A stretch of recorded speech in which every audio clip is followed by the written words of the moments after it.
You awaken in darkness, not night, but something far worse.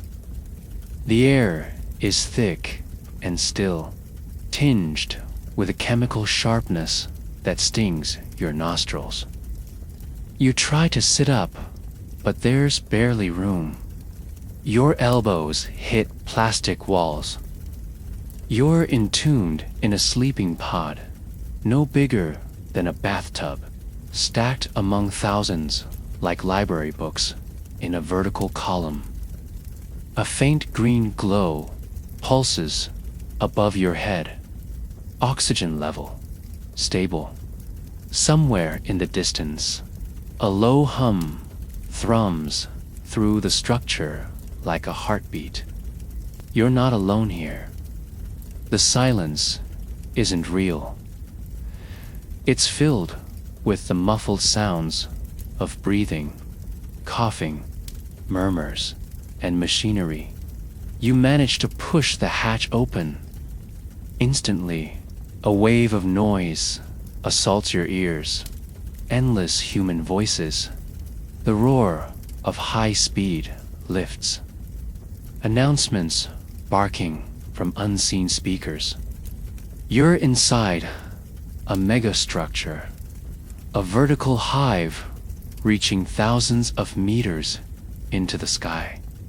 The walls sweat from the condensation of 30 million lives stacked in one place. Outside your pod, a narrow corridor pulses with bodies. People move like blood through veins, shoulder to shoulder, eyes glazed, focused only on motion. There is no personal space, no sunlight, just artificial dawn, recycled air, and the bitter taste of algae protein still lingering from your last nutrition dose. This is not a simulation. You've traveled forward in time to the year 2280. Earth's population has reached 100 billion, and the world you knew is gone. This isn't dystopia, it's reality. And if you think you're going to survive here, you're already too late. The road to 100 billion was not a sudden explosion. It was a slow burn, centuries of progress, pushing past limits once thought absolute. In 2040, alarm bells rang as Earth hit 10 billion. By 2130 billion, genetic engineering eliminated most diseases. Artificial wombs made reproduction effortless. The aging process slowed. Birth rates outpaced death, and colonization plans for Mars failed. So humanity did the only thing it could: expand inward. Cities built upward and downward. Ocean beds were paved. Antarctica melted and became real estate. Every remaining wilderness was erased, harvested, and covered. By the mid-2200s, population control laws were debated, but never enforced. Technology outpaced politics. Artificial intelligence systems handled logistics, and corporations governed better than nations. Growth became the religion. By 2280, Earth had 100 billion people, and it was too late to reverse it. The atmosphere had been re-engineered. Food became synthetic. Nature became memory. But the real cost, it wasn't the environment. It was you. You, The individual ceased to exist in this crowded world. You don't matter. You can't matter. You're just another biological unit. Your needs, your voice, your space dissolved in a human sea. And in the face of that, you will not survive. Not because the world is cruel, but because it has no room left for weakness, privacy, emotion, or hesitation. You think you could handle it? Let's find out. As you step out of your sleeping pod and follow the current of bodies, you'll pass through 10 layers of this overpopulated nightmare, each one more unbearable than the last. And by the end, you'll realize there was never a place for you here. Not really. Welcome to Earth 2280. Population 100 billion and counting. Your journey begins now. Brace yourself as we descend into the first layer of this world. The elevator doesn't feel like it's moving, but it is. A translucent capsule rises silently through a tunnel of neon, flanked by vertical highways and translucent pedestrian tubes. Outside, you catch glimpses of life stacked upon life, corridors suspended in air, terraces barely wide enough to stand on, and endless lines of people flowing through compact passageways like red blood cells through capillaries.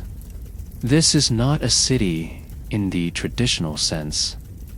It is a vertical continent, a hive, a monolith built to house 50 million people in one structure, a mega scraper that extends so far up it disappears into the smog.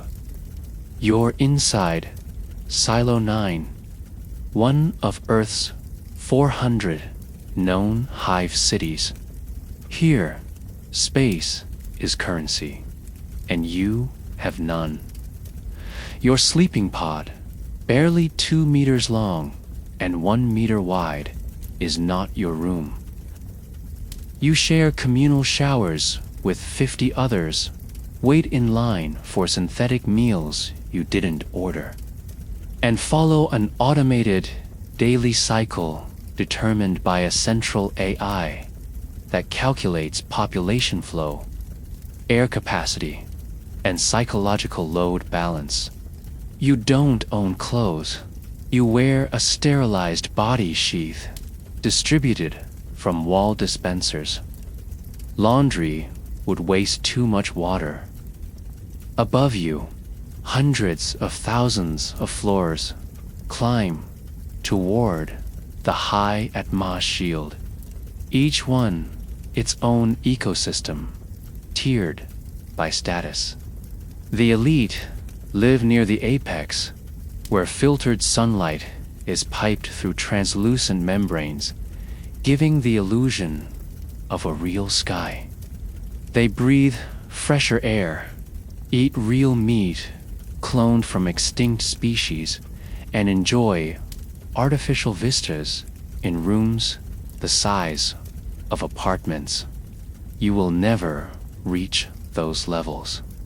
Your access is hard-coded into your biometric signature.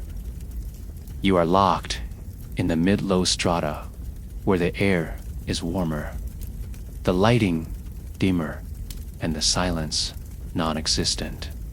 Every day begins with a tone, not an alarm. The system wakes you according to your tier's rotational schedule, optimized for a sleep economy. You have 7 minutes to evacuate your pod before the sanitation cycle begins. Any longer and the system forcibly ejects you. You descend into meal channel 4, where sterilized algae cakes and vitamin pastes are dispensed via open-mouthed conveyor belts. No one talks. There's no time. Communication is functional only. Eye contact is rare. The emotional toll of sustained proximity without intimacy is devastating, but no one complains. It's illegal to speak unless in a designated conversation zone. Most people don't remember how to initiate conversation anyway. Beyond the living sectors are the vertical farms, massive towers filled with stacked layers of genetically modified crops growing under blue spectrum LED arrays. Automated drones harvest them in silence, cycling through soy, rice, lab-grown fungus, and synthetic protein plants. But don't let the term farm fool you. You're not allowed there. That sector is sealed. Only specialized drones and sterilized human technicians ever enter. The food grown here is vacuum processed and distributed as molecular rations, stripped of taste, variety, and visual appeal. But it keeps you alive. Barely. Fresh food is an ancient concept. Bananas are folklore. Tomatoes are reserved for state leaders. Milk exists in archival footage. What you eat now was designed by Bionutrition A, is to provide 100% efficient caloric distribution to 1 billion mouths in your continent alone. Meals are consumed standing in 8-minute windows before a new tier rotates in. Sit too long and you are forcibly relocated by mechanical herders. Time in the cafeteria is considered a privilege. Recreational areas exist only in theory. In your tier, they're referred to as cognitive decompression stations, where you sit in front of a neural interface and receive 30 minutes of visual content chosen by algorithm. You don't pick what to watch. Your mood data does. The system curates images and scenes based on stress levels and chemical imbalances in your blood, which are constantly monitored through dermal sensors embedded in your suit. Art, cinema, music, they've been reduced to mental medicine. You don't seek pleasure. You seek stability. Every 2 weeks, your zone undergoes a mental risk audit. Anyone flagged for excessive variance in emotional state is escorted to a recalibration suite. You've heard rumors about those. Some come back calmer. Others don't come back at all. It's unclear if the facility is a treatment center or a removal unit. Either way, survival here depends on conformity, not in opinion, but in neurochemical output. Children are grown in hatcheries, attached to the reproductive wing of the hive. You don't know the name of your parents. No one does. Parenthood is a disbanded concept, inefficient, emotionally volatile, and resource intensive. Embryos are engineered in population labs, raised by learning algorithms, and integrated into the system by age 3. You'll pass hundreds of them on your daily route. Wearing gray visors, and walking in lines, each wired into an auditory training loop. They don't speak, they listen, they absorb, they comply. Outside the structure, the world is worse. Most of the surface is either barren, flooded, or stripped bare for industrial extraction. The oceans have risen by 40 meters. Coastal cities were swallowed. The land between Hive Cities is a death zone of solar-scorched plains where nothing grows and nothing lives without protective gear. Traveling beyond the hive is only permitted for military or transport personnel. For everyone else, the world outside may as well be space. You can't own property. You can't choose your job. You can't leave. Every action is tracked. Every room is monitored. Cameras don't exist anymore. Your own eyes have been fitted with microscopic sensors since birth. The illusion of freedom is maintained only through language. You are told you're a citizen, that you're contributing to something greater, but you know the truth.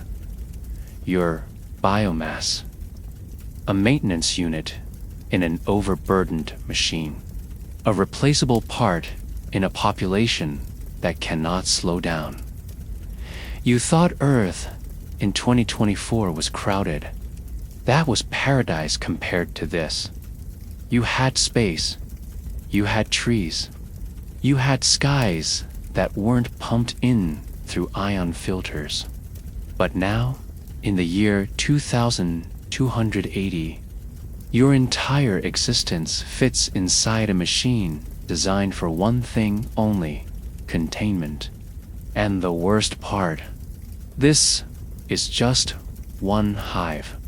There are hundreds more, each just as packed, each just as merciless. No matter where you go, there is no escape. Only density, only noise, only the infinite weight of 100 billion lives pressing in around you. But the hive isn't the true killer. What really ends you, slowly, invisibly, is the absence of Earth itself. In the next layer, you'll leave the city walls and realize the planet you once knew is gone forever. You finally reach the outer corridor, a long, sealed tunnel lined with artificial glass that gives a simulated view of the outside world. But the image glitches. The sky flickers from blue to gray, then goes black entirely. The feed dies, and a wall of dull metal is all that remains. You expected a view, perhaps something beautiful, something alive. But there is no outside view anymore, because outside there is nothing to see. Nature, as you knew it, has been stripped from existence. When Earth's population hit 50 billion, the remaining wildernesses became liabilities. Rainforests were paved over to make way for agriculture towers. Deserts were mined, hollowed, and turned into geothermal batteries. Every lake, river, and grassland was repurposed. Every mountain was either tunneled or flattened to extract raw materials. National parks were auctioned to housing conglomerates. The last wild animals, lions, whales, elephants, died in the early 2200s, not from poaching, but from suffocation. Their habitats simply vanished. Climate-controlled drones tried to slow the collapse, but there were just too many people, too many footprints pressing down on the same soil. Life had nowhere left to run. Outside the hive, you don't walk on soil. You walk on plate metal pathways that stretch across what used to be landscapes. You pass through decontamination gates just to move between sectors. The ground is a patchwork of cracked sediment, old foundations, bone-dry riverbeds, and melted microplastics that form artificial dunes. Even the air is different here. It's filtered, dry, and laced with antimicrobial agents. You can't breathe without your filtration mask. The wind doesn't carry leaves or pollen. It carries microtoxic dust that coats your skin with a chemical sheen. Any exposed surface burns after just a few minutes of contact. Rain no longer falls naturally. It is generated by atmospheric towers, massive spires that pierce the clouds and inject them with silver particles to force artificial precipitation.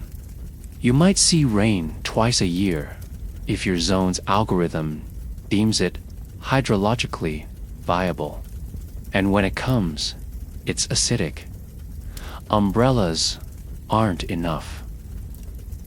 Raincoats are reinforced with reactive polymer shells that neutralize acidity on contact. You don't dance in this rain. You run from it. And what of the forests? Gone. The Amazon is a memory, replaced by vertical oxygen refineries, skyscrapers filled with algae panels and fungal biomass that convert carbon dioxide into barely breathable air. The great coral reefs of the Pacific have collapsed under sediment and heat. The Arctic melted completely in 2155. Its waters became a shipping channel, and later, a landfill. The Antarctic followed soon after. The world's poles no longer exist. In their place are floating industrial colonies that harvest minerals from the exposed seabed. Even sound has changed.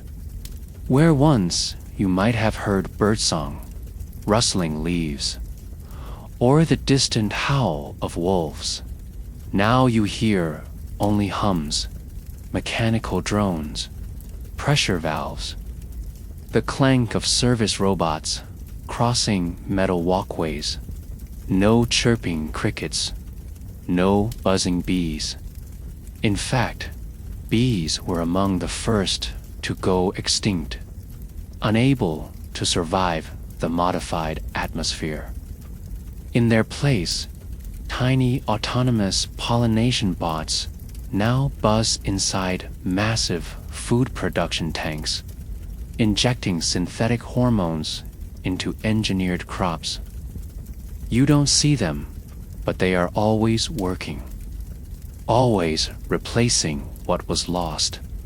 You might wonder if there's a sanctuary, some hidden valley, some protected dome where nature has been preserved. There is one. A single structure in the Eurasian trade belt known as the Eden Archive. Inside, real trees still grow. Real grass covers the ground. Real frogs croak under moonlight. But you will never see it. Access is restricted to scientific personnel and Earth's top-tier political leaders. It's not a sanctuary, it's a vault, a memory bank of what Earth used to be, sealed off from the masses. It's not for the people, it's for history, for documentation. And it holds fewer than 400 species. The rest are gone. And no zoos no longer exist. There are no animals to keep, no ecosystems to mimic. Even insects, once considered indestructible, have suffered catastrophic losses. The only living things left outside of humans are genetically engineered bacteria and lab-cultured livestock strains stored in biocapsules. Life is not wild anymore. It is manufactured, sterilized, controlled. You long for something real, for the texture of bark beneath your hand, for the scent of wildflowers in summer, for the rustle of wind in tall grass. But there is none of that. Every surface is synthetic. Every scent is artificial. Aromatherapy booths now simulate tree smell using vaporized carbon esters. Public relaxation zones inject pine and ocean mist into sealed cubicles, like nostalgic amusement rides. It's all illusion. The psychological consequences are devastating. Entire generations have been born inside structures, raised under leads that mimic sunrise and sunset, taught that nature was once real, but no longer is. Children experience forests through archival VR. They can describe the taste of strawberries or the feel of snow, but they have never seen or touched the real thing. And to them, it doesn't matter. Nature is an abstract concept, a fairy tale passed down from the past. You're one of the few who remember what it was really like, and that memory is a curse. Many can't handle the loss. They seek out green rooms, illegal underground experiences where users are sedated and immersed in hyperreal simulations of forests, oceans, and rainstorms. These aren't games. They are escapes. Addictive, emotional, and deadly. Some users never wake up. They choose to flatline inside the fantasy rather than face the gray rot of the real world. And the authorities, they don't stop it. As long as the body count stays manageable, they allow the illusion to persist. It's easier to let people dream than to rebuild what's been lost. But don't be fooled into thinking this destruction was accidental. It was systemic, intentional. The global economy adapted to overpopulation by sacrificing nature for survival. The ecosystem was collateral damage in a war of attrition. And the most terrifying part is this. Even with 100 billion people, the planet is still hungry, still overcrowded, still consuming faster than it can produce. There is no balance anymore. Just endless extraction, recycling, and compression. You might try to find a tree, a real one, some ancient survivor hidden in an untouched corner, but you won't. The last true wild oak was cut down in 2000 247 to make room for a data pipeline. The last eagle died in 2254, choked by particulate foam released by airborne filtration drones. The final living dolphin washed ashore in a chemical tide in 2261, its body preserved in a museum that only the wealthy can visit. This is the world now. A sterilized planet with no bees, no birds, no butterflies, just machines, just structures, just heat and noise and walls and lights. The earth breathes only because we force it to, and it weeps, if at all, through systems we built to mimic the rain. So no, you won't survive here. Not because something will kill you, but because there's nothing left to live for. No wonder, no wilderness, no wild.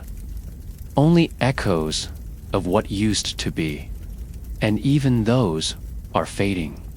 But water is life. And in this world, life comes at a price, but belong to the new empires rising from Earth's most precious resource. You wake up gasping, not because you're choking, but because your throat feels like it's lined with sandpaper. Your lips are cracked, your tongue sluggish. The air around you buzzes with heat and metallic dryness. You reach for the dispenser beside your pod, only to find the water ration light flashing red. You've already used your daily limit. The machine doesn't make a sound. It simply denies you, silently reminding you that thirst isn't a medical emergency. It's a privilege. Water is currency now. Real, clean water. The kind that used to gush from taps, fountains, and rain clouds is the most valuable substance on Earth.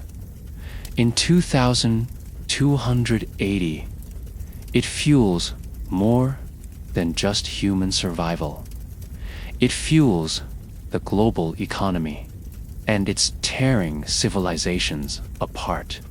The collapse began long before the population hit 100 billion.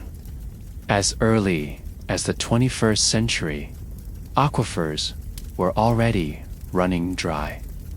Glaciers melted, rivers shrank, and rainfall patterns became unpredictable.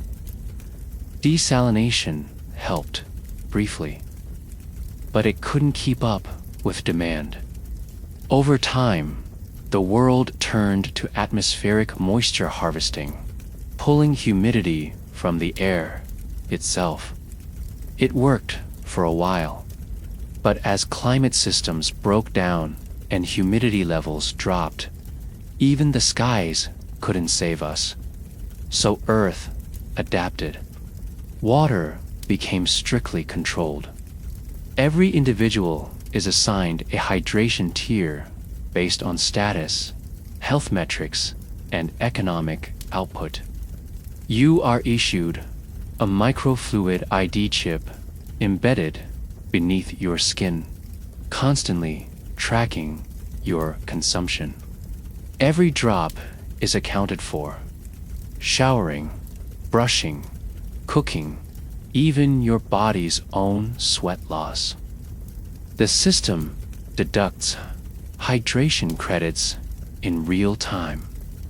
Go over quota, and your access locks out for 24 hours or longer. The average citizen is allotted 1.2 liters of potable water per day. That includes drinking, hygiene, and food preparation combined. Showers no longer exist. You cleanse with compressed steam wipes, soaked in chemical agents. Hair is kept short, often shaved, to conserve cleaning fluids. Bathrooms are communal and equipped with dry waste processors that use vacuum suction instead of flushing. Any scent of soap is synthetic and waterless. Baths are the stuff of ancient legends. The rich live differently. In the upper tiers of hive cities and offshore private structures, the elite enjoy liquid excesses that seem mythical. They bathe in recycled spring water flown in from underground aquifers in Iceland, protected by global treaties. They host hydration dinners where courses are based not on taste, but water volume. The wealthiest auction off artisanal ice cubes from ancient glaciers kept in vaults for centuries. Owning water is a symbol of power because it means owning life. Nations no longer go to war over oil. Those days are gone.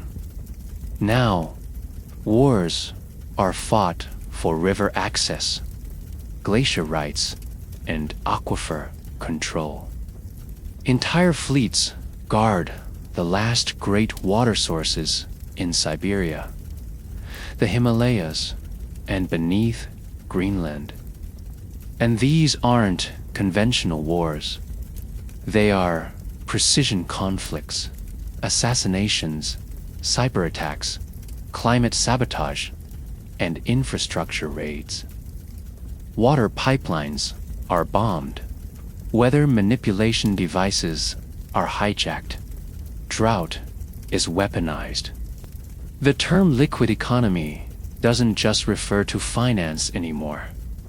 Water underwrites the very structure of commerce. Corporations deal in hydration futures, betting on rainfall predictions, storm yields, and population movement. If you own water, you dictate food prices, energy availability, and geopolitical control. It's no longer a utility. In your daily life, you feel this pressure constantly. You eat dry protein blocks that expand in your mouth, engineered to require no saliva. You carry a personal hydration mask that recycles your breath into trace moisture. Public parks, once green oases, are now aqua gardens, sealed biodomes where artificial humidity is measured to the drop. Access requires a wrist scan and hydration tax. Even your tears are valuable. Cry too often, and your body pays the price. Some citizens try to rebel. Water smuggling rings have formed in the underground levels of megacities. They steal from corporate reservoirs or siphon off illegal rainwater during rare downpours. But getting caught is lethal. Water crimes are among the most severely punished offenses, not because they're violent, but because they disrupt the delicate supply balance. You're not seen as a thief. You're seen as a destabilizer, a threat to national and planetary order. There are black markets for hydration. You can pay for illegal baths, 1-hour soak sessions in faded copper tubs hidden in basements, heated with stolen solar power. They cost more than most people make in a month. But the addiction is real. Some risk their lives just to feel warm liquid on their skin again, to remember what it meant to be clean, to float, to relax. Others sell their ration credits to pay for medical procedures or to feed their families. In this world, people die of thirst, not in deserts, but in crowded cities, surrounded by water they cannot touch. And then there are the hydrocasts, workers tasked with maintaining, transporting, and securing water systems. These men and women wear insulated suits lined with hydration packs and are guarded like royalty. They travel in armored convoys, flanked by drones and tracked by satellite.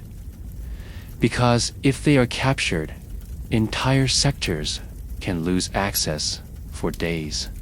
They are both essential and envied, some of the most targeted individuals on Earth. Occasionally, clouds gather.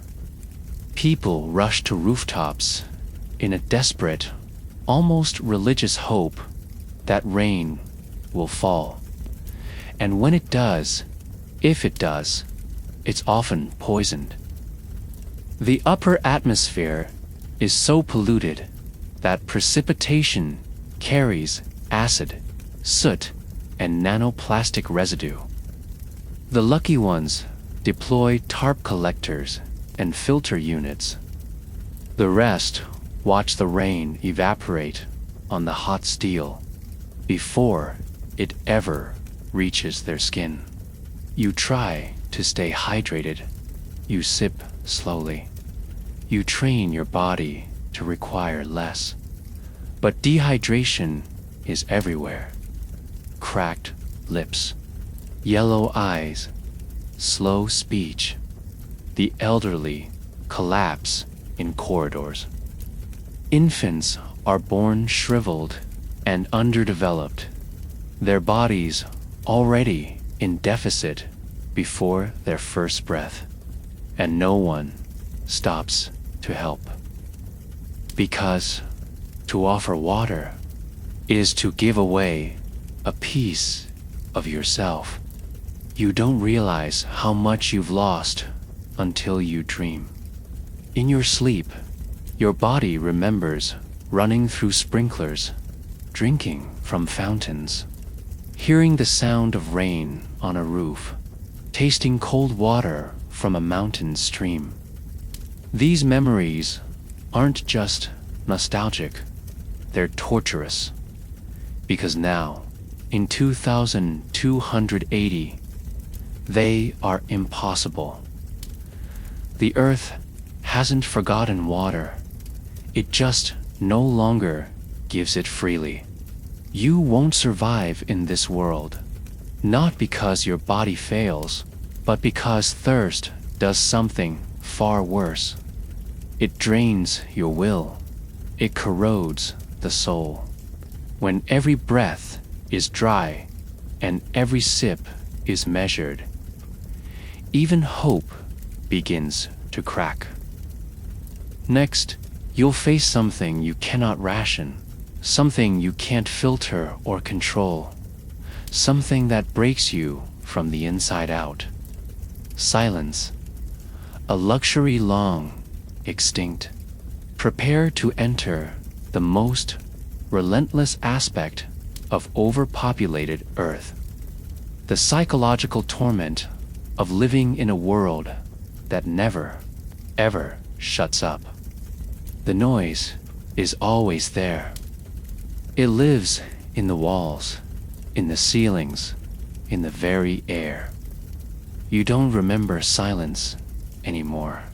Not truly. Not the kind where your ears relax and your thoughts unfold.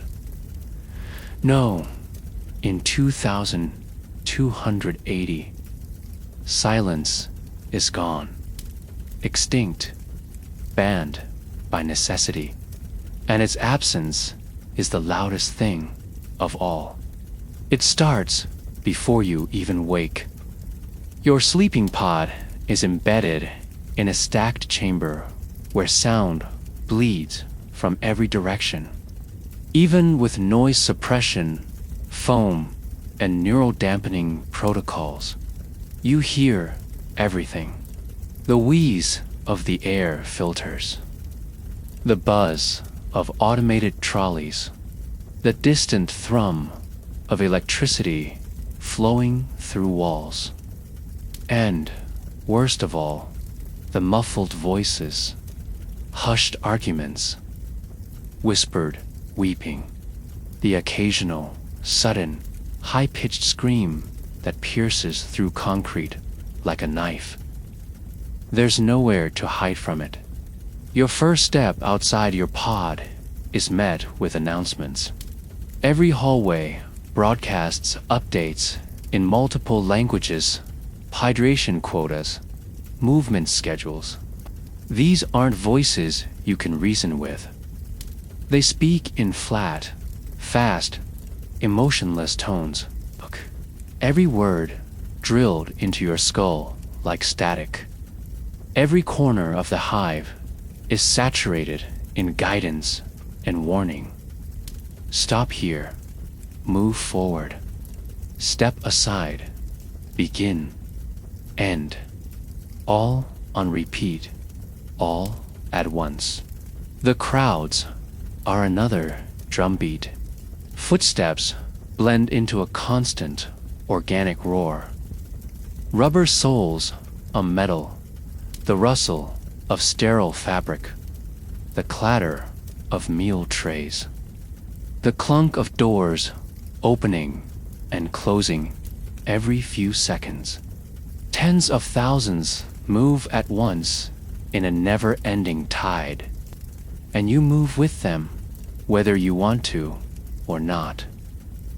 If you stop, even for a second, you feel it, the ripple of frustration, the crush of impatient bodies, the low, threatening growl of someone behind you who has somewhere to be, and no tolerance for delay.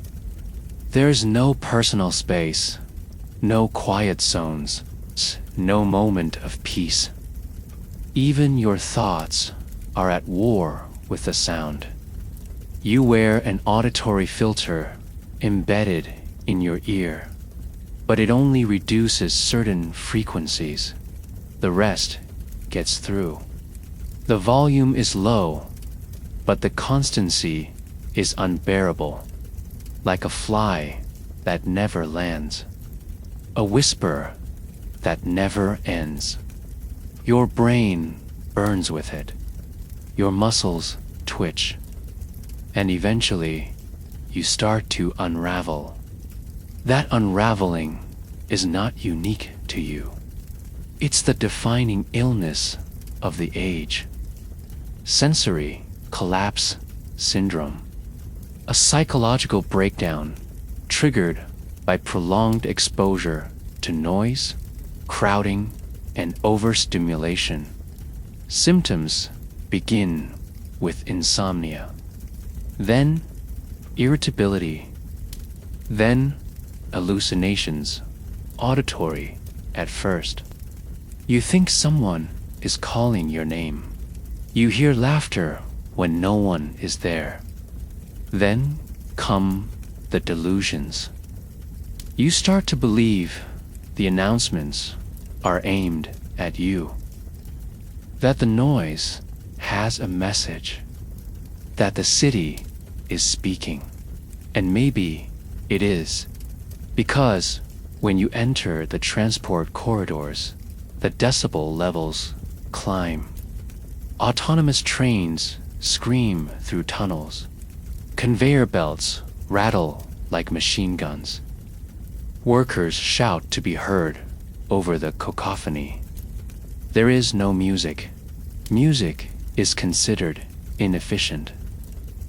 Rhythmic sound can interfere with movement, timing, emotional stability, or processing tasks.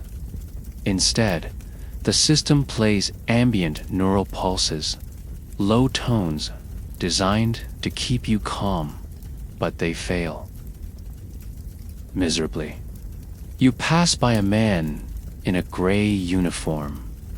He's sitting cross-legged in a service alcove, his hands over his ears, rocking back and forth. A quiet whisper spills from his mouth. An old lullaby, maybe. Something ancient, broken, and desperate. No one stops to help him. They never do. Moments later, 2 drones glide silently from the ceiling, clamp onto his shoulders, and carry him away without a word. He doesn't resist. He looks grateful. Mental health wards in Hive Cities are full, overwhelmed, unfunded, and tightly regulated.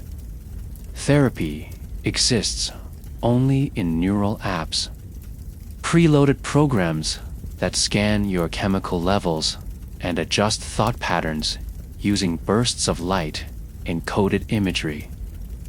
Real counselors are rare, reserved for government workers or system architects. You're expected to manage your own mental collapse like a software update. Patch, restart, keep moving. Some people break in smaller ways. They start whispering to themselves in crowded rooms. Others hum constantly, trying to drown out the outside with their own sound. But most just drift. They become emotionally numb, wide-eyed, and empty. You can spot them by their silence, the way they walk too slowly or look around like they're still trying to find something that no longer exists. Sleep doesn't help. Even in your pod, the noise follows you. The walls vibrate with the movement of the hive. Subsonic rumbles seep through your bones. Dream cycles are interrupted by system alerts or neighbors coughing uncontrollably. You try sleeping with your eyes open. You try exhaustion pills. You try auditory blackouts. Nothing works. Silence is not something you can buy. It is a lost luxury. There are stories, dangerous stories, of places beneath the hives. Subterranean chambers where abandoned sectors were sealed after population control failures. Places where power has been cut and maintenance ceased. People say those rooms are silent. That inside, it's so quiet you can hear your own heartbeat, your own blood. That some go there just to hear the absence, to remember what it meant to be alone with your mind. But silence has a cost. In this world, if you're not stimulated, you're not contributing. And if you're not contributing, you're disposable. Mental rest is considered wasteful. Time is too precious. Productivity is too fragile. The system doesn't care if you collapse, so long as your replacement is ready to take your place before your body hits the ground. That the hidden killer. Not disease, not hunger, but the endless flood of stimulation. Your senses burn out like old circuitry. Your thoughts stop forming words. Your emotions go blank. You become a ghost, alive in form, but dead in perception. And no one notices, because everyone else is too busy screaming silently inside their own skulls. You won't survive this version of Earth, not because someone hurts you, but because the world never stops pressing in. There is no door to close, no forest to walk into, no bed to lie on in peace. There is only motion, sound, pressure, until even your identity begins to dissolve into the crowd noise of 100 billion broken minds. And yet, the mind is only one battlefield. Next, you'll meet hunger, not the kind that gnaws at your stomach, but the kind that reshapes everything you know about food, ethics, and what it means to eat in a world with no farms, no animals, and too many mouths to feed. You sit down at the feeding station. It isn't a table. There are no chairs, no plates, no utensils. It's a narrow metal counter with rounded edges and a sloped drain for waste. The walls are gray. The lighting is soft but clinical, like a hospital, and everything smells faintly of disinfectant and overcooked plastic. A horizontal slot blinks red in front of you, scanning your ID chip.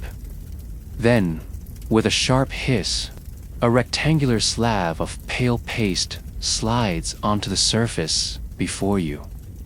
It doesn't steam. It doesn't move. It just sits there, like it gave up on being food a long time ago. This is your meal, a compressed nutrient block, engineered in a biofacility 2 sectors away.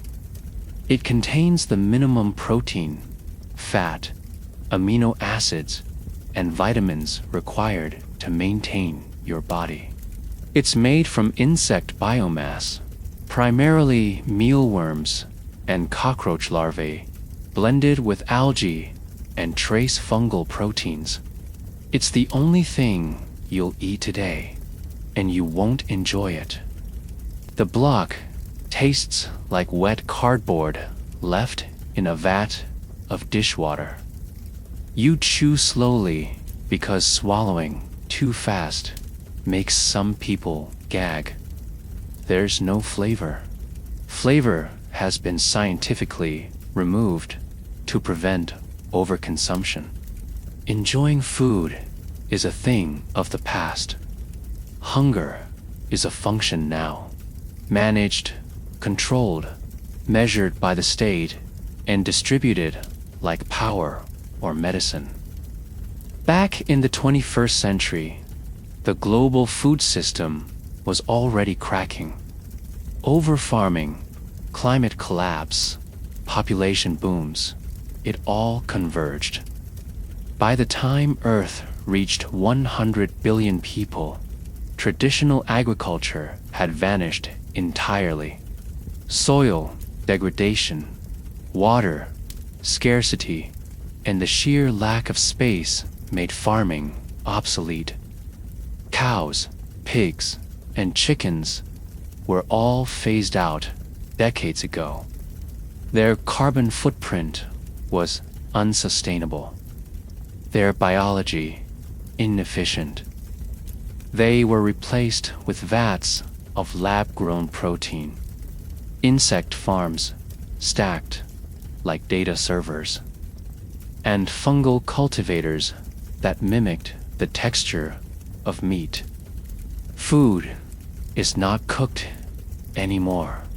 It is processed in centralized biokitchens, sterilized and sealed in vacuum pods before distribution.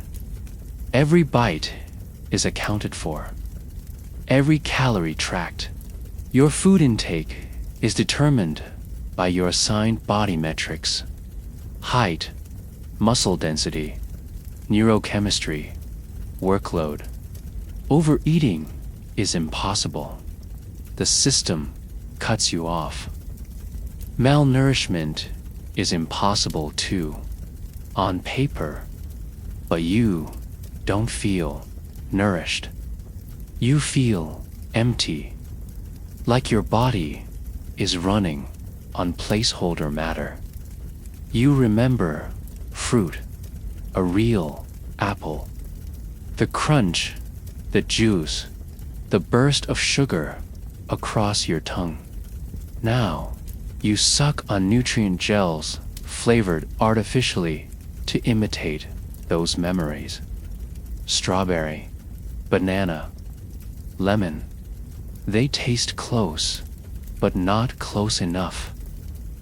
They fool your tongue, but not your brain. You miss variety. You miss surprise. You miss the simple joy of deciding what to eat. And yet, what you have is better than what others get. Below your tier, rations become more experimental.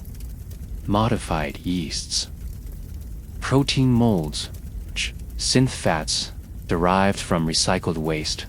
There are rumors, some confirmed, that the lowest levels of the hive receive what's called red matter, protein grown from human DNA samples, accelerated through cellular replication. You want to believe it's not true, but you've seen the numbers. With 100 billion people, the system must recover everything. Bodies don't go into graves. They go into tanks. The dead are processed, their biological material broken down into base components, fats, amino acids, nutrients. Technically, it's not cannibalism, not anymore. The biofilters are so advanced that all DNA signatures are erased. The result is a paste labeled recycled organic slurry. It's used in food production, fertilizer, and even packaging materials. You've eaten it. Everyone has. And no one talks about it. Religious groups protested at first, but hunger silenced them.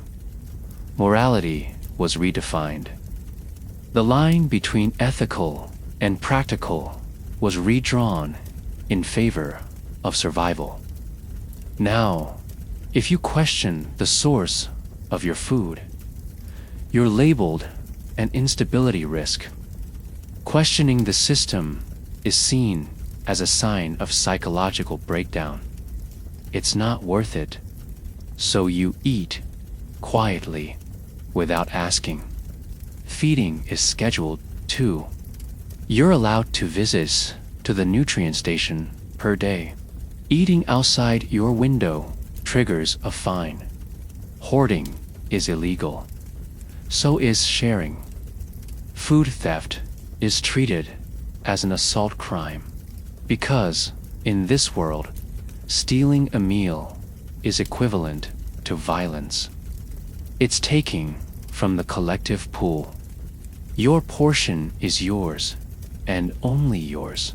Violate that, and you're stripped of feeding privileges for a week. Most people don't survive that punishment without being hospitalized. You've heard of black market kitchens, hidden micro labs where rogue bioengineers cook forbidden meals, synth sausages, cloned tuna, even spice-infused rice. If you're lucky enough to find one, the price is astronomical. You'd pay half a year's water rations for a single illegal burger. People cry when they eat it. Not because of the taste, but because of the memories it unlocks. Children don't know what food really means anymore. They think it comes from machines. They're taught about cooking in virtual history modules. Recipes are folklore. Kitchen is a word like parlor or stable, a relic of a world that no longer fits. They've never smelled fresh garlic frying in oil, never watched butter melt on warm bread, never gathered at a table. There are no family dinners, no holiday feasts. There is only distribution, consumption, efficiency. There are no restaurants, only distribution points and controlled intake halls. The concept of eating out for enjoyment was phased out during the resource compression period of 2165. All food production was absorbed into the central grid to maximize sustainability. Independent culinary culture died with it. Chefs became chemical technicians. Meals became formulas. Your body adapts. Eventually, it stops craving real taste. It forgets the textures of joy, but your mind doesn't. It dreams of picnics, of shared meals, of stolen midnight snacks. Dreams where food had soul, not just substance. But in a world of 100 billion, soul doesn't matter. Only math does. And the equation is brutal. Calories in, calories out. You won't survive this era, not because of starvation, but because of what feeding becomes. A mechanical routine, a sterile process, the extinguishing of culture, community, and care. You'll eat what you're given when you're told, and you'll thank the system for keeping you alive until you realize that you haven't truly lived in a very long time. And if food has become regulated and lifeless, what about the very air you breathe? Next, you'll enter a domain where oxygen itself is a social currency, rationed, priced, and weaponized. Breathing is no longer automatic. It's a privilege. You didn't notice it at first, that slight tightness in your chest, the dryness behind your nose, the way each inhale seemed thinner than the last. You thought it was stress, maybe fatigue. But now you know the truth. The air is running out. And here, in the year 2280, even breathing has a cost. Oxygen, once the most abundant and invisible gift of nature, is now a tightly managed commodity. The planet's oxygen-producing systems, forests, algae blooms, ocean currents, have all but collapsed.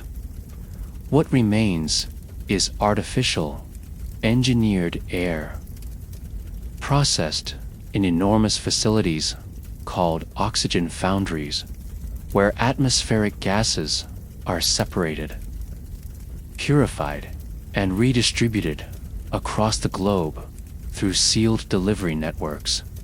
These foundries are state-run in name only. In reality, they're owned by powerful corporate coalitions that dictate how much oxygen is produced and who gets it. Every breath you take is monitored.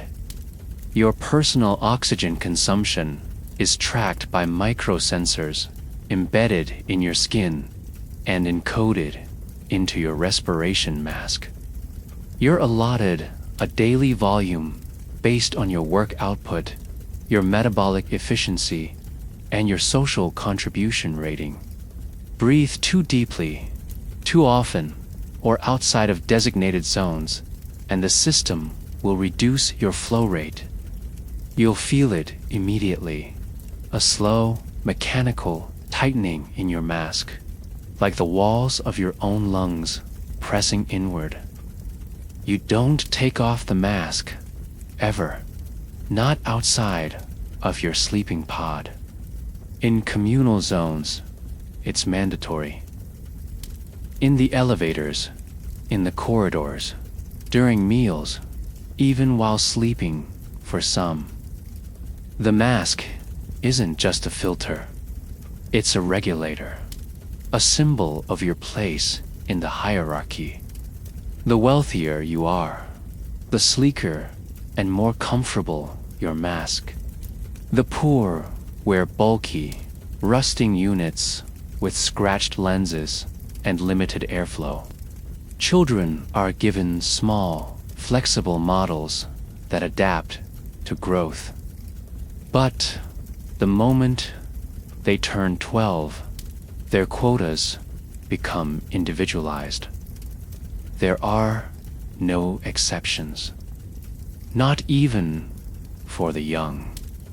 You remember air that tasted like pine needles, wind that carried the scent of rain. Those memories are painful now. The air here is sterile, dry, and laced with chemical stabilizers that keep it from breeding bacteria in transit. You breathe recycled carbon scraped from the breath of others.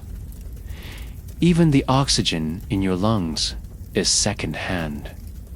There's no wind anymore, no natural breeze. Ventilation drones circulate currents through the megastructures, but they hum like hospital machines, cold, controlled, and dead. Outside the hive, it's worse. The surface atmosphere has collapsed into chemical chaos. CO2 levels are lethal in open zones. Without full-body respirators, exposure causes dizziness, nausea, and unconsciousness within minutes. The horizon is a blur of dust and heat, shimmer with swirling clouds of particulate matter that strip your skin raw if you remain exposed. People used to imagine alien planets as inhospitable wastelands. They never imagined Earth would become one. Air crimes are treated with extreme prejudice, tampering with filtration systems, smuggling oxygen canisters, illegally modifying regulators. These are capital offenses. You don't get arrested, you disappear. The government calls it biological sabotage. The system doesn't care why you did it. Desperation is not a defense. Survival is not a right. You are simply a variable in an oxygen equation that cannot afford instability. Elite zones, by contrast, feel like another planet.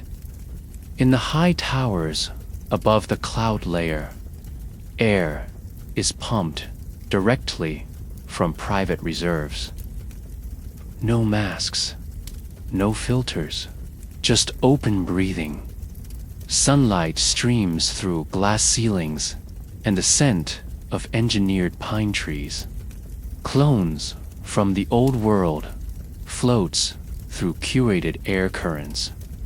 The ultra-rich host breath feasts, where guests are invited to inhale rare atmospheres collected from ancient ice cores or deep sea caves. They don't eat at these events. There are advertisements for oxygen upgrades. Pay enough, and your mask can be retrofitted to simulate the scent and temperature of mountain air, or ocean breezes, or even a lover's breath. Some people save for years just to experience 1 minute of simulated summer wind.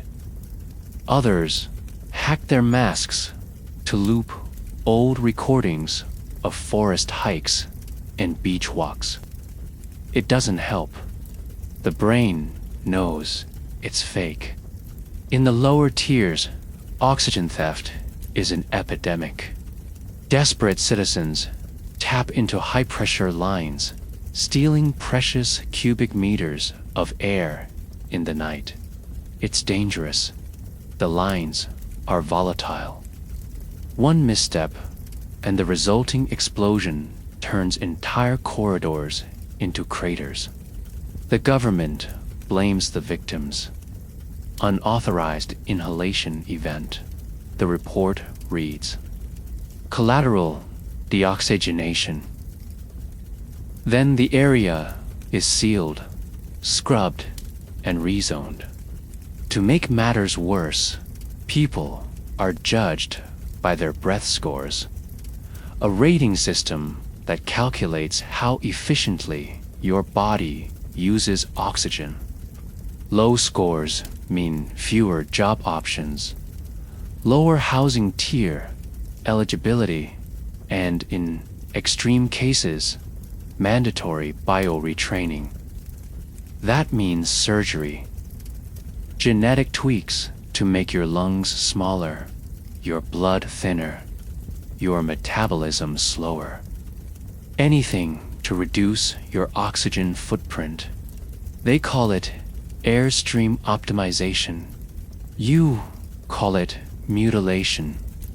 There are whispers about zones where the air is always thin, places where the regulators malfunction or are intentionally weakened to control population growth. You've heard stories of entire sectors gasping in silence, their breath too shallow to scream. The system denies it, but the reports are consistent. Thinner air, slower movement, sudden blackouts, silent deaths, and in rare moments, when you manage to find solitude deep in the maintenance shafts or behind malfunctioning noise barriers, you take off your mask, just for a second, just to remember what it felt like. The air burns your throat, makes your eyes water. You fall to your knees, gasping, coughing, clawing at your chest until the mask seals back over your face. You suck in the synthetic air like it's salvation. But you know it isn't.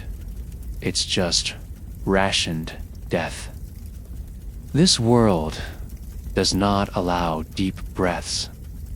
There is no pause, no moment of relief. Every inhalation is measured, every exhale analyzed. There is no such thing as a sigh anymore. No breath of fresh air, only survival.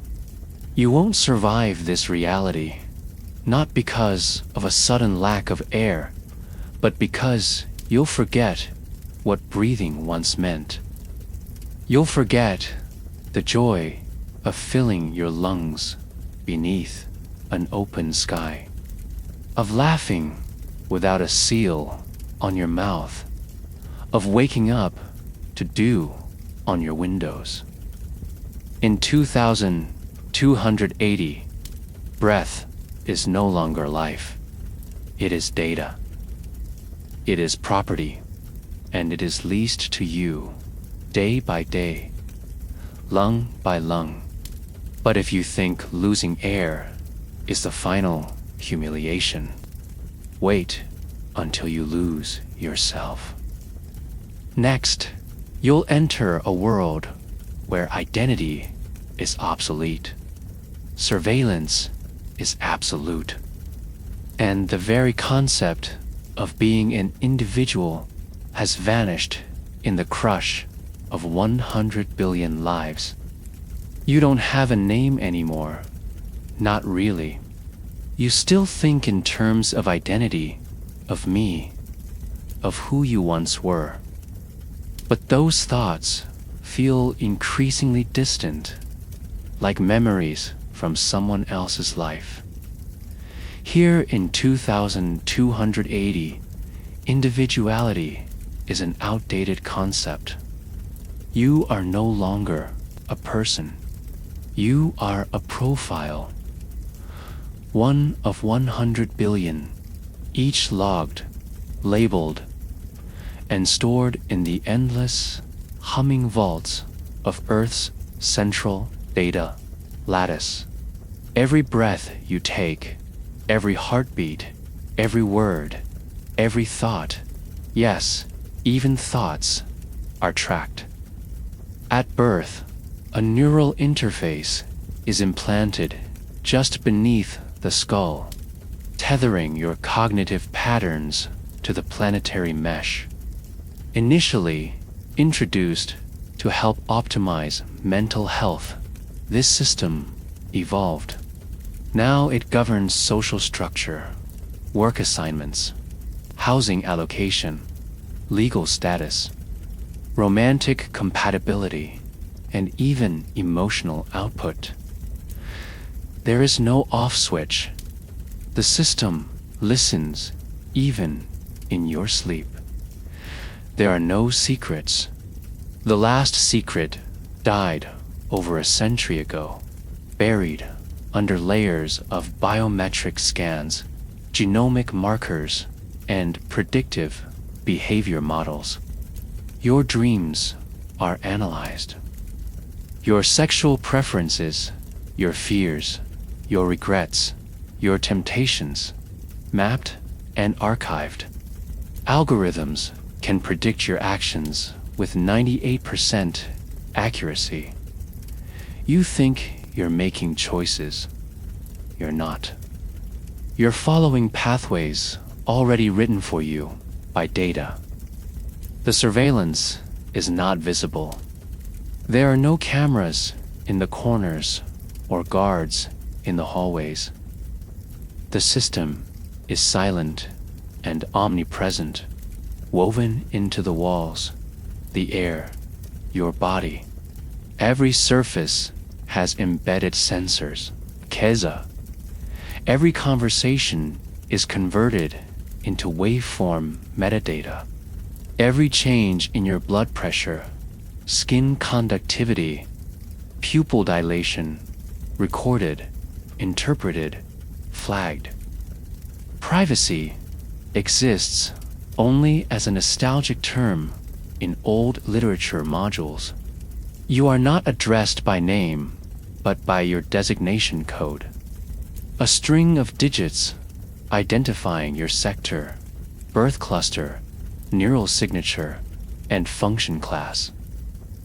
You haven't seen a mirror in weeks. Not that it matters. Faces are largely interchangeable. Hair, skin tone, body shape, standardized for hygiene and biometric consistency. Personal aesthetics have been streamlined out of society. There's no room for style when the system manages every inch of your existence. You once imagined love as something spontaneous, something messy and human. But even relationships are system assigned now. You're paired based on genetic compatibility, emotional output efficiency, and social coherence metrics. Bonds are formed and dissolved at the discretion of the algorithm. Love is measured in hormonal flux and performance analytics. Deviate from expectation, and you're flagged for psychological misalignment. Fail to match your partner's rhythm, and the pairing is dissolved. You don't choose who to love. The system does. Art is no longer created. It is generated. Music is written by algorithms designed to balance neural stress and suppress deviant emotional patterns. Literature is produced by cognitive engines tuned to maintain equilibrium in population sectors. No one paints, no one writes, no one sings unless they're assigned neural pattern outputs, a command to do so. Creativity is not encouraged. The concept of rebellion is laughable. There are no revolutionaries here, no secret meetings, no whispered plans. Not because people are content, but because they cannot organize. The moment a disruptive thought begins to form, the system detects it, isolates it, and reroutes your mental activity to safer pathways, sometimes through gentle chemical nudges, sometimes through fear, often through quiet surgical removal. You've heard of people vanishing. No alarms, no drama. Just gone, deleted, their living spaces reassigned, their memories stripped from social mesh networks, their digital traces overwritten. They didn't commit crimes. They simply diverged too far from the norm, too unpredictable, too human. And yet, paradoxically, you're never alone. Not truly. The concept of solitude has been stripped from daily life. Every room is shared, every task performed in groups. Even your thoughts are semi-public, echoed in your social cohesion index, which is updated in real time and broadcast to every potential collaborator. You're rated not on morality, but on how predictable, productive, and non-disruptive you are. You've stopped referring to yourself in the first person. Instead, you think in terms of functions. We processed, we contributed, we received. Personal pronouns are discouraged. Language has been redesigned to reinforce unity. Dissenting speech patterns are automatically corrected by your neural interpreter. You can't say, "I want," anymore. The system replaces it with, "we require." Your social standing is determined by the Harmony Index, a public metric that gauges how well you integrate with the collective. High scores receive priority air, better food texture, more sleep minutes, and more stimulation in their entertainment cycles. Low scores are subject to recalibration. The recalibration process is rumored to involve memory suppression, personality edits, invasive neural adjustment. You don't know anyone who's come back from it the same. Most don't come back at all. Religion has collapsed, not through violence, but through dilution. Every belief system was absorbed into a homogenized framework called the universal ethos, state-sanctioned philosophy emphasizing unity, obedience, and planetary stability. The idea of a personal God, a personal soul, a personal journey, it all runs counter to the ethos of the collective. Spiritual deviation is flagged as emotional irregularity and quietly expunged. Even death is impersonal. Your body, upon expiration, is harvested for recyclables and genetic materials. Your digital memory is backed up and anonymized, used for future simulations or population behavior models.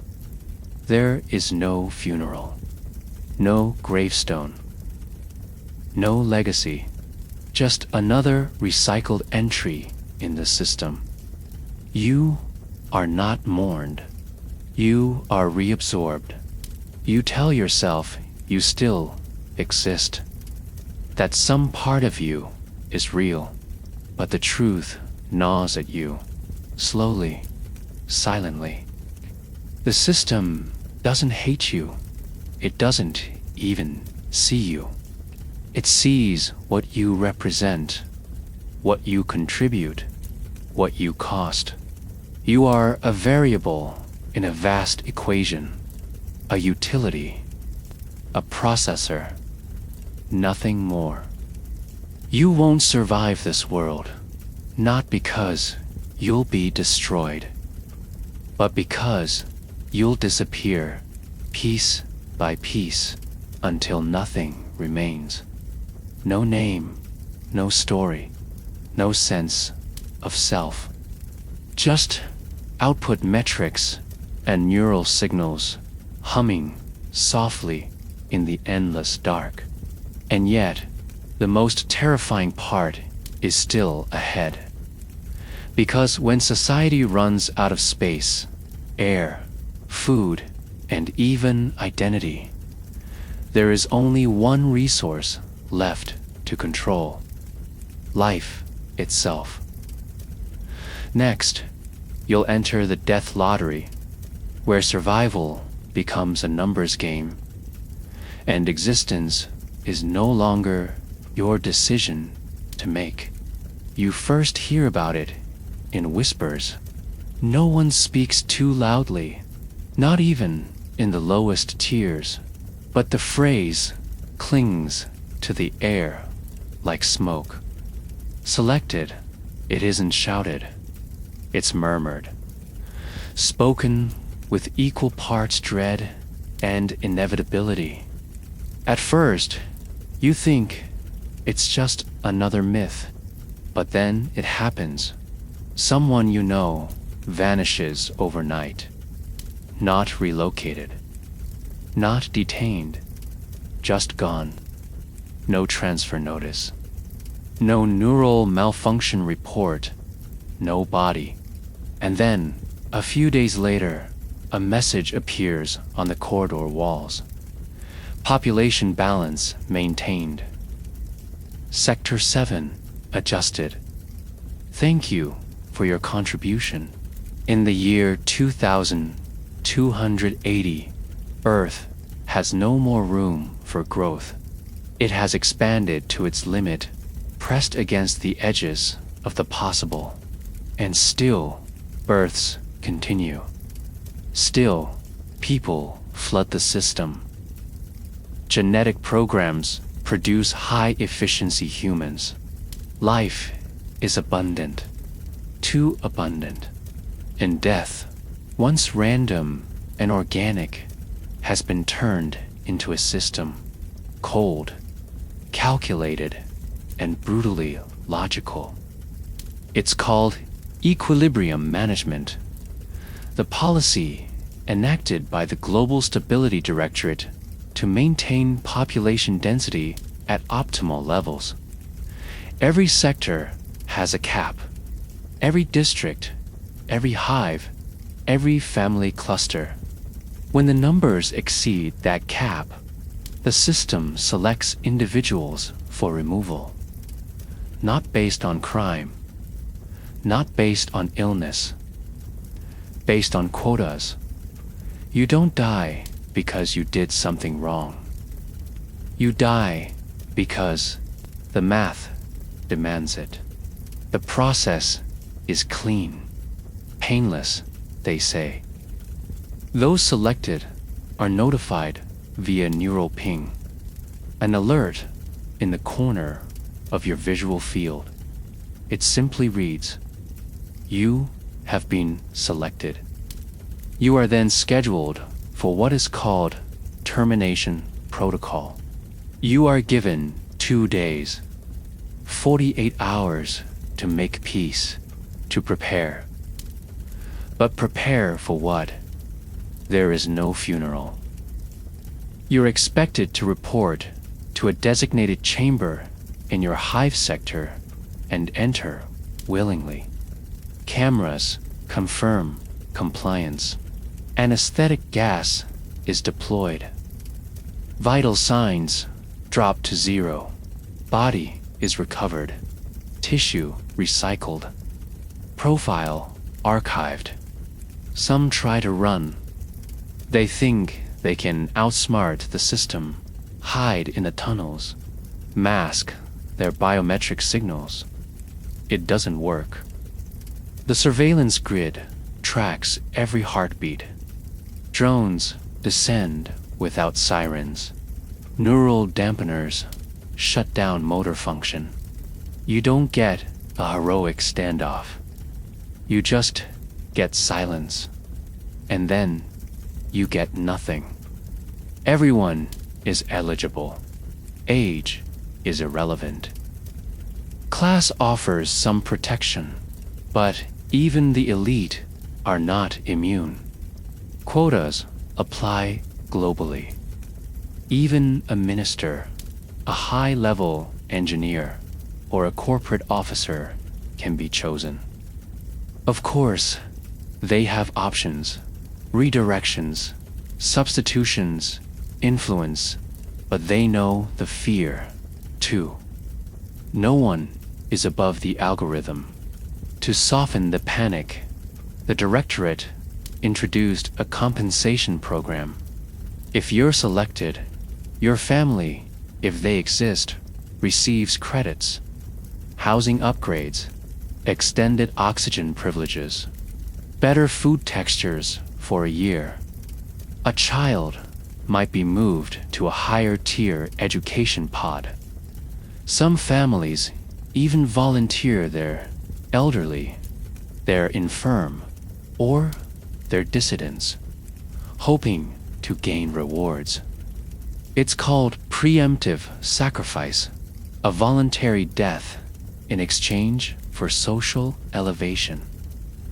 It's considered honorable, glorified, but in truth, it's coerced submission disguised as valor. There are games, too, disturbing, grotesque public spectacles where citizens compete for survival. The breath trials, where participants must hold their breath in high-pressure tanks. The pulse wall, where contestants navigate a hall of electrical surges based on their heart rate. Winners receive immunity tokens, temporary shielding from the lottery. The events are broadcast in the upper tiers as entertainment.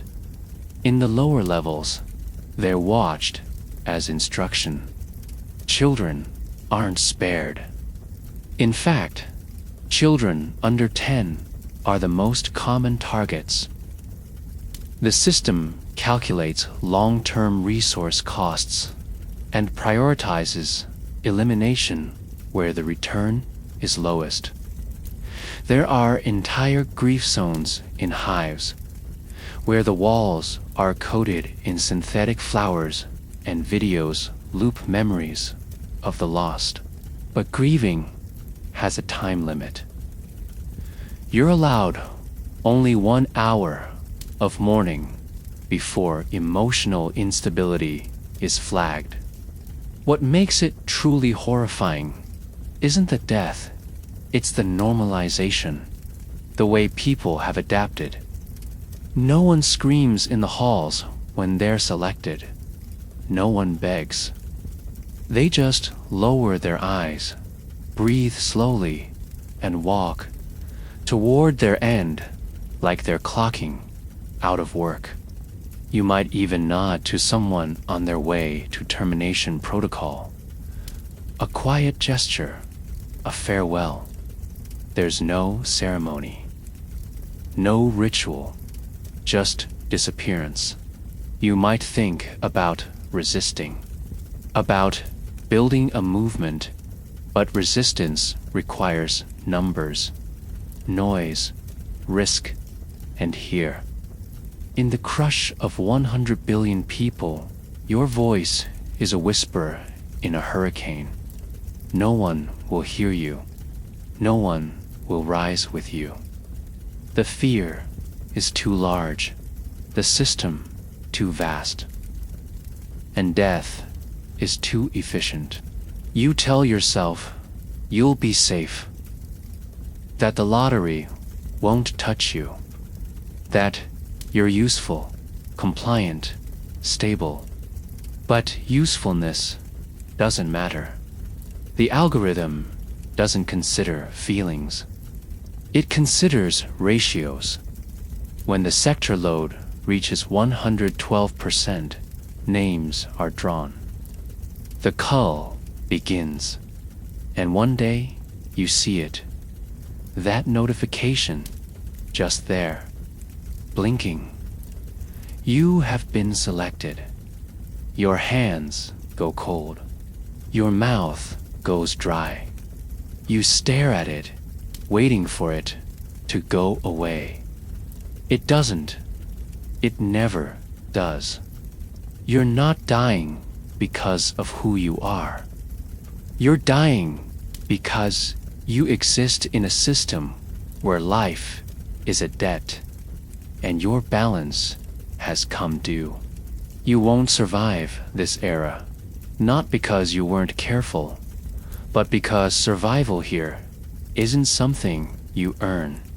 It's something you're granted, temporarily, arbitrarily. And one day, that grant expires. But what if you could buy time? Not with money, but with obedience. In the next layer of this world, time itself becomes currency.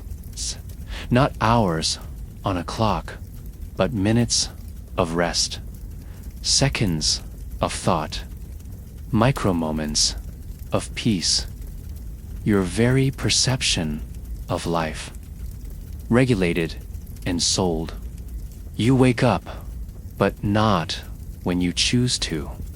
Your neural alarm fires a micropulse through your brainstem, jarring your body into motion exactly 6 hours after your last scheduled unconscious cycle. It's not called sleep anymore. It's called biocycling, a programmed period of metabolic downtime designed to conserve energy and maximize system performance. You're not allowed more than 21,600 seconds of rest per solar rotation, unless you purchase additional minutes. In the year 2280, time is no longer counted in hours and days. It's owned, rationed, monetized. Life no longer moves according to calendars. It ticks along in slices, down to the microsecond. Your personal clock, synced with a global system, is embedded into your retinal display. It's called your life balance.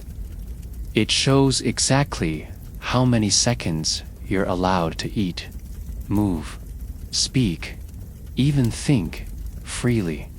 Go over your limit, and your access to privileges shuts off. The lights in your room dim.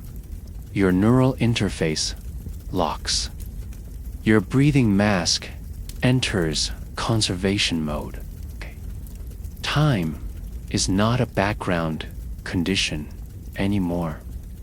It's the air, the rules, the cage. You get 15 minutes to eat, 7 minutes to use sanitation, 4 to move between zones. If you linger, if you dare to pause and feel the moment, you are fined in seconds. Seconds that must be earned back through productivity. You work for time now. Tasks are assigned not for income, not for purpose, but for temporal compensation. A high-efficiency janitorial cycle might earn you 6 minutes. A full surgical cleaning session, 24 minutes. A mistake, a misclick, a complaint, penalties. Entire hours erased from your balance. There are no weekends, no holidays, no such thing as free time. That phrase has been removed from the system lexicon. Everything is billed, tracked, and calibrated. You have a base allocation which covers biological minimums, eating, sleeping, hygiene. But anything beyond that, entertainment, conversation, spiritual reflection, creative thought, costs extra. And that extra time is rare, precious, priced beyond reach. Romantic partners schedule eye contact. Parents are billed for reading time with children. Some families go months without sharing a story. The system discourages unproductive bonding, labeling it a non-essential neural expenditure. A minute spent dreaming or staring out a window is seen as waste. Time is a tool, not a gift. You don't own it. You lease it. And when your time runs low, the body pays. Your biocycling is shortened. Your sleep becomes fragmented.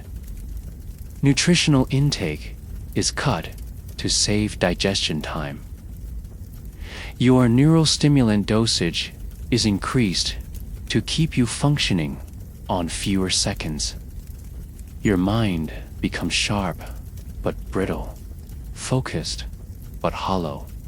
You begin to forget what it felt like to wander mentally, to lose yourself in thought, to drift aimlessly and enjoy it. There's a black market for time. Rogue coders sell time patches, illegal software injections that inflate your temporal balance, but they're dangerous. If detected, the system collapses your schedule completely. All privileges suspended. Total lockdown. It's called chrono jail, a digital stasis where your consciousness is flooded with white noise and looping commands. A day in chrono jail feels like a year. It rewires your sense of time so aggressively that some people emerge permanently disoriented, unable to tell when 1 second ends and the next begins. Elite citizens have surplus time. They stroll. They sleep for 9 hours. They linger at fountains. Yes, there are fountains. Wasteful, time-themed installations that pump recycled water in loops, symbolizing their leisure. They host clock feasts, Meals that last entire afternoons, where each guest brings surplus minutes as an offering. For them, time is not survival, it's art. But for you, time is a prison. You feel it tightening every moment. You skip meals to gain thinking minutes. You cut sleep cycles to walk farther. You trade your leisure time for better oxygen. Every decision you make is not about desire. It's about the clock.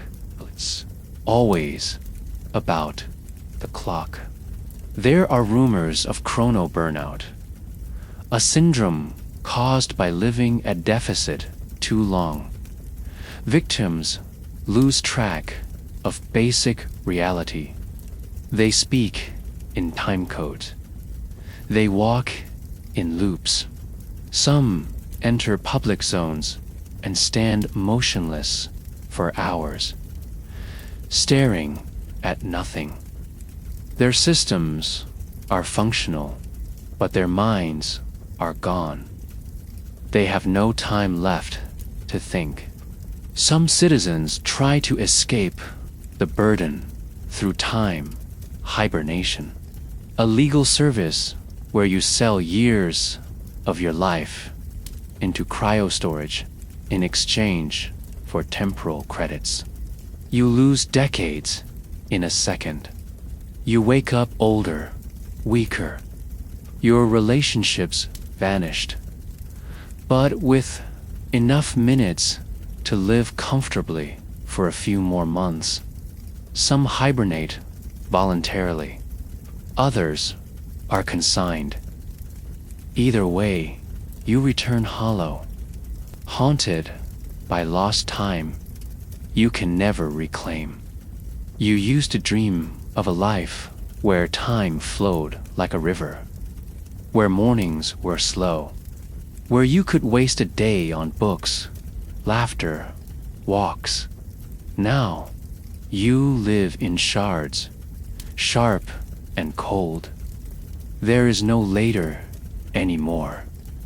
Only now, and how much of it you're allowed to use before the lights go out. And if your balance ever reaches zero, truly zero, you enter stasis reclamation. Your neural interface disconnects from the mesh.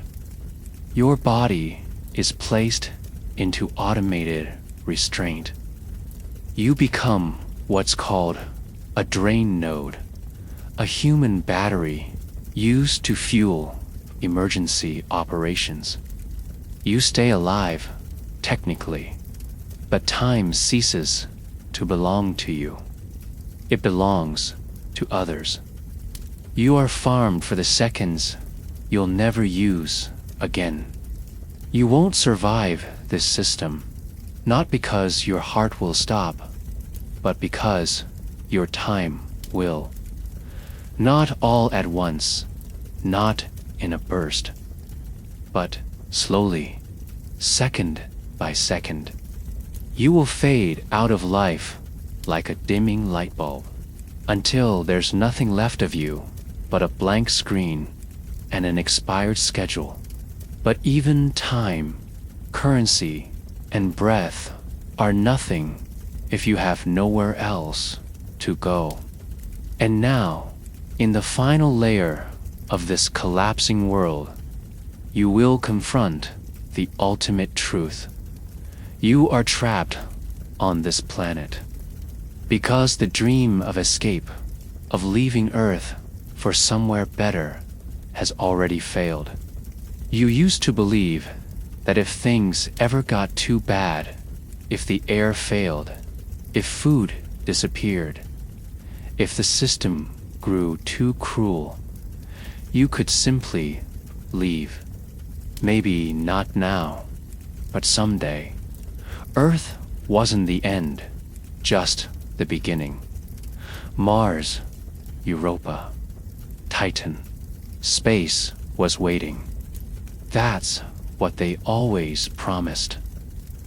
The stars are our future. But now, here in the year 2280, you understand the truth. There is no future out there. The sky has closed. You've seen the videos, archival footage of gleaming rockets rising from launch pads, of bold-faced astronauts smiling inside glass helmets, of rovers crawling across red dust and ice moons. That golden era of space exploration burned bright, and then fizzled. One by one, every major colonization attempt collapsed. Mars was first. It was never meant to hold a real population. The terraforming experiments failed catastrophically, poisoning the atmosphere with unstable methane composites. The first domes imploded under structural stress. Water extraction systems malfunctioned. Supply chains couldn't sustain the distance. And the people, those pioneers who believed in the dream, they died. Not from war, from silence, from frost, from slow, final starvation. Next came Titan, promising, mysterious, rich in hydrocarbons. But the cold was too deep, the engineering costs too vast. Europa drowned its visitors. The ice cracked, devoured everything, and left no trace. Moon bases, asteroid mining colonies, solar harvesters, all went the same way. Too expensive, too unstable, too human. The stars were never ours. They tolerated our presence, briefly, then pushed us back. So Earth turned inward. Governments quietly shut down their space agencies. The last ship to leave the planet launched in 2196. It was meant to establish a permanent orbital settlement, a stepping stone to interstellar travel. Instead, it vanished 3 weeks after reaching low orbit. The directorate called it a communications failure. Some say sabotage. Others believe it simply disintegrated. A final symbol of humanity's failed escape. The infrastructure is gone now. Spaceports dismantled for scrap. Satellites sold to corporations for surveillance and orbital weather manipulation. Space travel is a myth in practice, preserved only in digital museums and state propaganda. You might see it in VR. Walk the corridors of a 22nd century starship. Watch holograms of stars flicker by. But it's not real. It's nostalgia sold as distraction. Some groups still believe in the beyond. They call themselves Skybound, a decentralized digital cult that prays to the cosmos and uploads their consciousness in hope of being collected by higher beings or advanced alien intelligence. They believe Earth is a quarantine, a testing ground, and that escape will come not through rockets, but revelation. Most call them deluded, but deep down, even the most rational citizens carry a sliver of hope that someone, somewhere, might take pity on us. You sometimes look up at the sky through filtered glass panels. You don't see stars. Light pollution has erased them.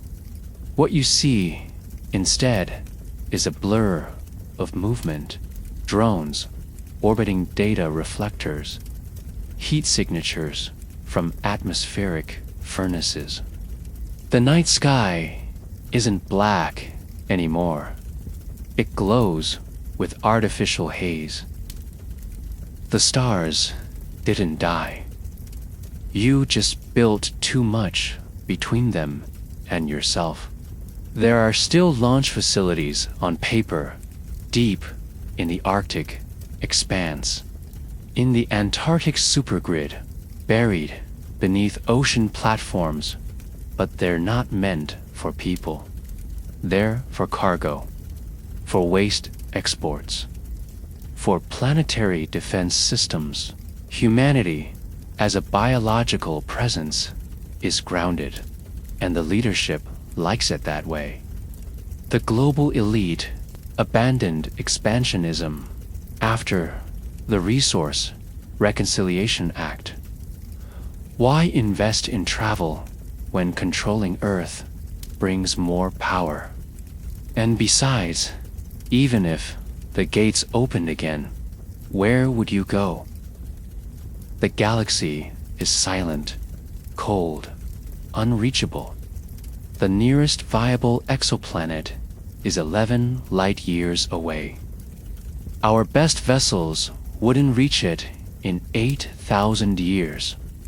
Humanity was never designed for the void. Too soft, too fragile, too slow. The stars are eternal. We are not. And so, the planet becomes your cage.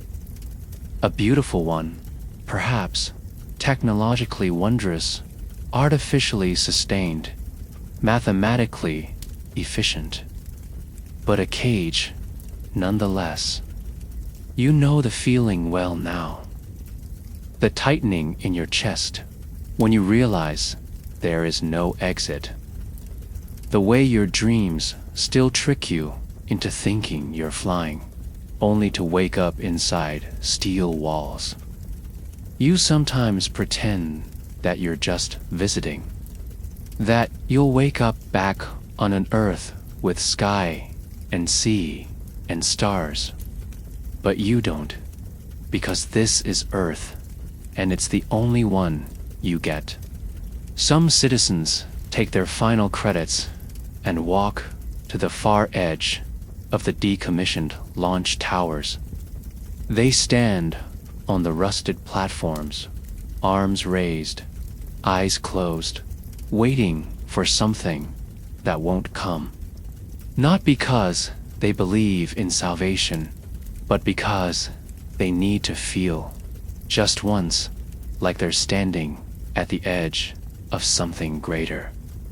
Even if it's just a memory. You won't survive this era, not because the world kills you, but because it locks you in with no future. You'll suffocate, not from lack of air, but from lack of hope.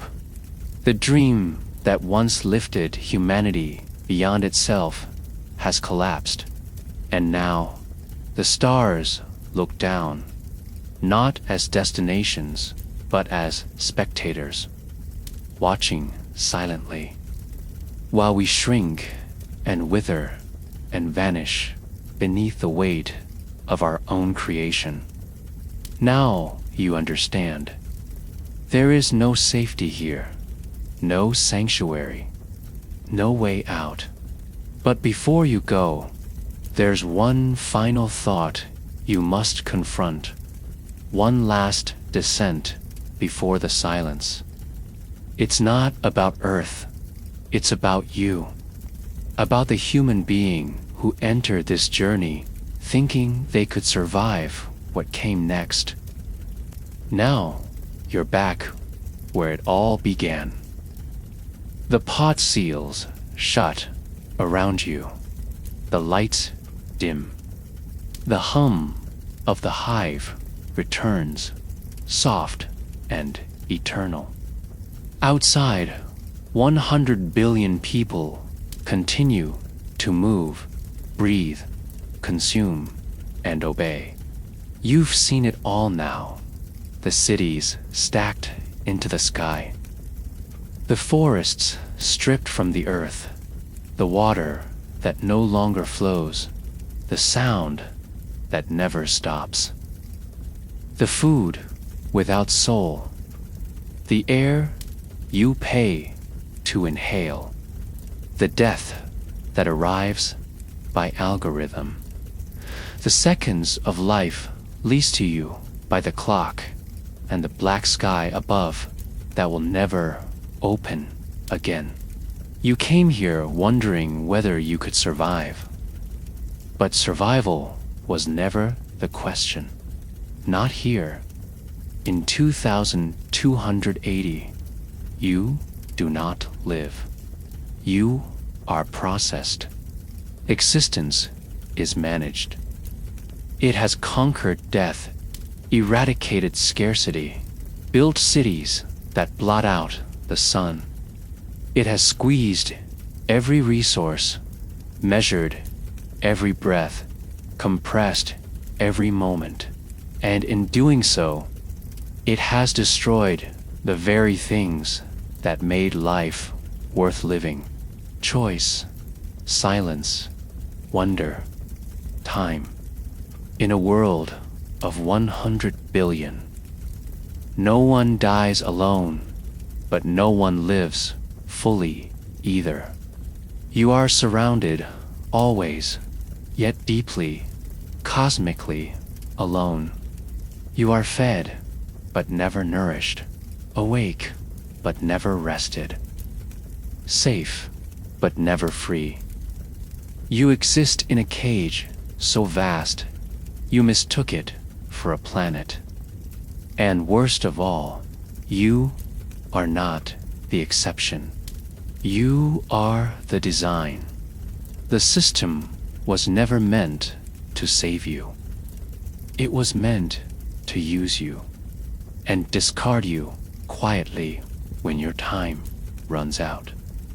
So ask yourself, if this is what our future becomes, what choices will you make today to avoid it? Or is this future already written? Because if Earth reaches 100 billion, you won't survive it. No one will. If this journey made your chest tighten, made you rethink our world's trajectory, or gave you a glimpse into a future you never want to see, then do something with that feeling. Like this video, so the algorithm doesn't bury the warning. Subscribe if you want to see more speculative journeys through alternate futures. Comment below. Would you survive the world of 2280? And if not, what would you miss most?